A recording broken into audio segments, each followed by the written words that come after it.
Hello, ഞാൻ കിച്ചനും കൂടെ പുറത്ത് പോകാൻ ഇറങ്ങിയതാണ്. അപ്പം ഇലക്ഷൻ്റെ പാട്ടും പരിപാടിയും ഒക്കെ പാരഡി ഗാനമൊക്കെ ആയിട്ട് പോകുന്നുണ്ട്. അതിങ്ങനെ ഞാൻ എൻജോയ് ചെയ്യായിരുന്നു. നല്ല രസമുണ്ട് കേൾക്കാൻ.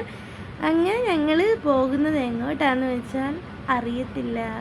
ഇത് മാങ്കാങ്കുഴിയാണേ. ഇതാണ് ഞങ്ങളുടെ പഞ്ചായത്ത് തഴക്കര. ഞങ്ങളിപ്പോൾ ഇവിടെ അല്ല താമസം, പള്ളിപ്പാടാണ്. പോകുന്ന വഴി കുറച്ച് കൃഷ്ണന്മാരെ കണ്ടു.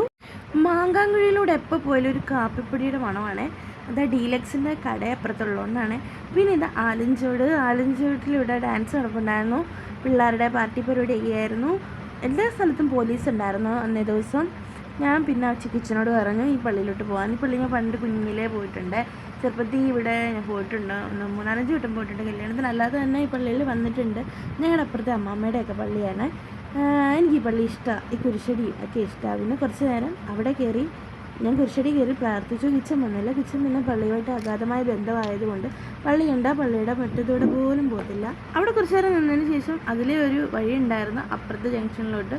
ആ വഴി ഇങ്ങനെ പോയപ്പോൾ കിച്ചൻ പറയായിരുന്നു ഈ സ്ഥലമൊക്കെ കിച്ചൻ ഇഷ്ടമാണ്, ഇങ്ങനെ റബ്ബറും തോട്ടം അങ്ങനെയൊക്കെയുള്ള സ്ഥലങ്ങൾ ഇഷ്ടമാണെന്ന് ഇങ്ങനെ പറഞ്ഞുകൊണ്ട് പോവുകയായിരുന്നു.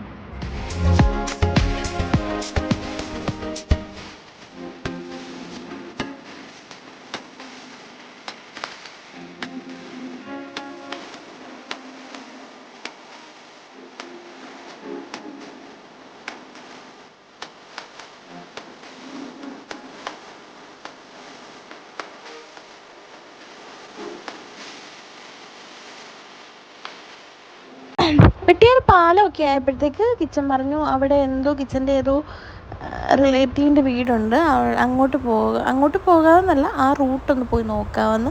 ഞാൻ ഈ റൂട്ട് ഇതുവരെ പോയിട്ടില്ല, ആദ്യമായിട്ടാണ്. പക്ഷെ അടിപൊളി സ്ഥലമാണ്, നല്ല വൈബ്. വൈകുന്നേരമൊക്കെ വന്നിരിക്കാനും ഫോട്ടോഷൂട്ട് എടുക്കാനും ഒക്കെ പറ്റിയ സ്ഥലമാണ്. വഴി വളരെ മോശമാണ്, കുണ്ടും കുഴിയും നിറഞ്ഞ വഴികളിലൂടെയാണ് പോയത്. സൈഡിലൊരു തോടൊക്കെ ഉണ്ടായിരുന്നു, തോടിലൂടെ വെള്ളമൊക്കെ ഉണ്ടായിരുന്നു. പിന്നെ അപ്പുറം പാടമാണ്. പെട്രോൾ അടിക്കാൻ മറന്നുപോയായിരുന്നു. എനിക്കൊരു പേടിയുണ്ടായിരുന്നു. ഈ റൂട്ടിൽ വീടുകളൊന്നും ഞാൻ കാണുന്നില്ലായിരുന്നു. കുറേ ആയിട്ട് പാടമാണേ, പാസ് ചെയ്ത് പോകുന്തോറും പാടമാണ്. അപ്പോഴാണ് രണ്ടുപേർ പാസ് ചെയ്ത് പോയപ്പോൾ എനിക്ക് തോന്നി അവിടെ എവിടെയോ വീടാണ്. എവിടെയാണെന്ന് എനിക്ക് അങ്ങ് ദൂരെയൊക്കെ 2-3 വീടൊക്കെ ഞാൻ കണ്ടോളൂ. ഞാൻ ആലോചിക്കുകയായിരുന്നു ഇവർക്കൊരു എമർജൻസി ഒക്കെ ഉണ്ടെങ്കിൽ ഇവരെങ്ങനെ പുറത്ത് വരും എന്നൊക്കെ. എൻ്റെ തോട്ടാണ്, അവരെങ്ങനെയൊക്കെ വന്നോളുമായിരിക്കും.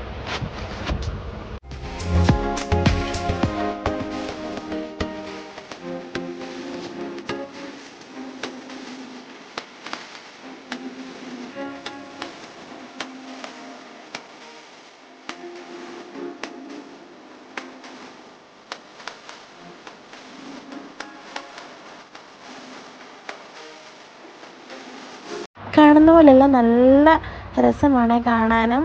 എന്താ പുഞ്ചയും നെൽപ്പാടവും പാലവും ആ ഒരു ഈവനിങ് വൈബും നല്ല രസമുണ്ടായിരുന്നു. നല്ല കാമായിട്ടുള്ള സ്ഥലം, നല്ല പീസ്ഫുള്ളായിട്ട് പോയിരിക്കാൻ പറ്റിയൊക്കെ ഒരു സ്ഥലമാണ്. നിങ്ങൾക്ക് ആർക്കെങ്കിലും താല്പര്യം ഉണ്ടെങ്കിൽ പോയി നോക്കണേ. അതൊക്കെ കഴിഞ്ഞ് കിച്ചനൊരു കാര്യം ഉണ്ടായിരുന്നു, പന്തളം വരെ പോകണ്ട. അത് കഴിഞ്ഞ് ഞങ്ങൾ നേരെ തിരിച്ച് വീട്ടിലോട്ട് പോയി. കുറച്ച് ഇരുട്ടിയായിരുന്നു പോകുമ്പം. റോഡിലൊക്കെ ഭയങ്കര തിരക്കാണ്. എൻ്റെ പൊന്നോ, ബെല്ലും ബ്രേക്കും ഇല്ലാതാണ് ചിലരൊക്കെ വണ്ടി എടുത്തോണ്ട് വരുന്നത്. സ്വന്തം വീട്ടിലെ റോഡാണെന്നാണ് അവരുടെയൊക്കെ ധാരണ. പിന്നെ പോട്ടെ, കുഴപ്പമില്ല. ചേക്കൻ പിന്നെ സൈഡിൽ കൂടെ ഒക്കെ കുത്തിക്കയറ്റിക്കൊണ്ട് പോകുന്നുണ്ടായിരുന്നു. ഇന്നത്തെ വിശേഷം ഇത്രയേ ഉള്ളൂ. വീഡിയോ ഇഷ്ടപ്പെട്ടാൽ കമൻറ്റ് ചെയ്യാനും ലൈക്ക് ചെയ്യാനും സബ്സ്ക്രൈബ് ചെയ്യാനും മറക്കരുത്. Thanks for watching.